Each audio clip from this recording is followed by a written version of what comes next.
کیا غلام فرید سرائکی کے شاعر ہیں کہ پنجابی کے شاعر ہیں؟ یہ تو اب وہی بتا سکتے ہیں. اگر وہ نہ بتائیں، فرض کیا آپ نے سوشل میڈیا پر ایک پوسٹ لگانی ہے، آپ کس حق میں ہیں کہ پنجابی کے شاعر ہیں یا سرائکی کے شاعر ہیں؟ غصے میں بتانا ہے آپ نے، آرام سے ہنس کے نہیں بتانا، غصے میں. مجھے تو ایسی باتوں پر ہنسی آتی ہے. یا ورلڈ پنجابی کانفرنس سرائکی صوبے میں 8 کروڑ سرائکیوں کے جگہ پر ہونی چاہیے کہ نہیں ہونی چاہیے؟ جب آپ یہ سازش ہے، یہ نفرت ہے، یہ پنجاب. دیکھیں یہ ٹون ہے. نہیں ایک منٹ، سرائکیوں کے علاقے میں نہیں ہونی چاہیے، ٹھیک ہے.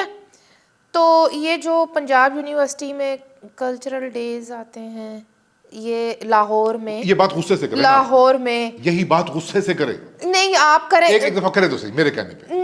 کوئی آپ کو سرائکی کچھ سرائکی تو پنجاب نبھانے ہوتے ایسا کچھ نہیں آتے تو آپ کو ایک دفعہ ذرا تسی بس ایکس دے ہوتے ہیں دس دے ہو کہ پنجاب وچ اگ لگ جائے گی. ہیں آپ ذرا غصے میں دیکھیں، اگر آپ چاہتی ہیں کہ فیس بک کے ہیٹ سپیچ کے انوائرمنٹ کو آپ ری لیو کریں یہاں پر، تو غصے میں کہیں. وہ نہیں میں کر سکتی، میں نہیں کر سکتی. میں تو سادہ سا سوال پوچھ رہی میں ہوں. آپ سے اور اس سے بھی بڑا سوال یہ ہے، مجھے ایسا لگ رہا ہے کہ خواجہ غلام فرید کو صرف ایک بہانہ بنایا گیا ہے، اور یہ آئیڈینٹی پالیٹکس کا جو بھی تماشا ہے دونوں جانب سے، یہ اس بہانے کے اوپر لگایا جا رہا ہے، جس کے اندر اب یہ ایک وہ مذہبی شدت پسندی کو بھی لے آئے ہیں.